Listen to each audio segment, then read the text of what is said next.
अब किसे बड़बोला कहेंगे, किसे नहीं बड़बोला कहेंगे, ये सब विषय है। आखिर हम जो भी सीट हारे उसे क्यों हारे, उसमें जांच होनी चाहिए, जांच होनी चाहिए, बिल्कुल होनी चाहिए, बिल्कुल होनी चाहिए, हर हालत में होनी चाहिए। किस सीट को हम हारे और किस सीट को किसकी वजह से हारे, उसे सजा भी मिलनी चाहिए। मैं कह रहा हूँ इस बात को, और मेरा कहना यह है कि मेरी जिम्मेदारी सरधना विधानसभा की थी, सरधना विधानसभा पर नहीं हारे। लोकसभा चुनाव 2024 के नतीजे आने के बाद जहां एक और विपक्षी पार्टियों में उत्साह का माहौल है, वहीं दूसरी ओर चुनावी नतीजों के बाद भाजपा को यूपी से बड़ा झटका लगा है, क्योंकि भारतीय जनता पार्टी को प्रदेश की ज्यादातर हॉट सीटों पर हार का सामना करना पड़ा है। इन्हीं में से एक सीट मुजफ्फरनगर भी है, जहां से संजीव बालियान ने चुनाव लड़ा था और उन्हें हार का सामना करना पड़ा।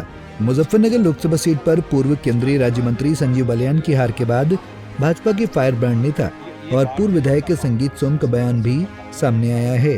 बता दें कि लोकसभा चुनाव के दौरान संगीत सोम और संजीव बालियान के बीच अदावत की खबरें सामने आई थी, जिसको लेकर संगीत सोम ने तीखे बयान भी दिए थे और अब चुनावी मैदान में उतरे संजीव बालियान ये सीट हार गए हैं, जिसके बाद बीजेपी के फायर ब्रांड नेता संगीत सोम ने मुजफ्फरनगर सीट की समीक्षा करने की मांग की है।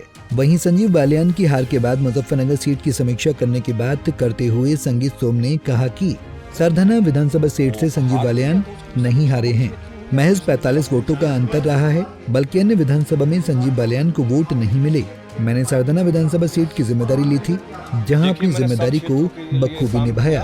आगे संगीत सोम ने क्या कुछ कहा, सुनिए। देखिए, मैंने सब क्षेत्रों के लिए काम किया और खासतौर से अगर मुजफ्फरनगर की भी बात करेंगे तो सरधना विधानसभा नहीं हारी है, बाकी विधानसभा हारे। सरधना विधानसभा जो हमने कहा था कि सरधना विधानसभा नहीं हारेगी, इतने सब कुछ होने के बाद भी सरधना विधानसभा हम बराबर रहे हैं।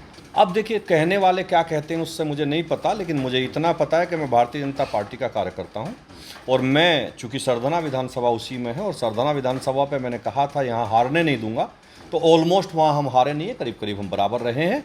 भले ही हम बाकी 2-3 हम बुढ़ाना में हार गए, बुढ़ाना में हम बड़ी वोटों से हार गए, हम चरथावल में बड़ी वोटों से हार गए, लेकिन सरधना में नहीं हारे। सरधना मेरी विधानसभा है तो मैंने वो नहीं हारने दी।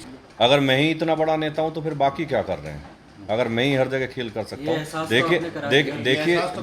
देखिए साहब, मैं भारतीय जनता पार्टी का कार्यकर्ता हूँ, मेरी जिम्मेदारी मुजफ्फरनगर लोकसभा में सरधना की थी और सरधना हमने नहीं हारने। वहीं आगे संगीत सोम ने कहा कि भाजपा अपनी कमियां तलाश कर सुधारेगी और साथ ही इसके लिए हारी हुई सीट पर समीक्षा होनी चाहिए। जिस सीट पर जिस नेता के कारण भाजपा को हार का मुंह देखना पड़ा, उस पर कार्रवाई भी होनी चाहिए।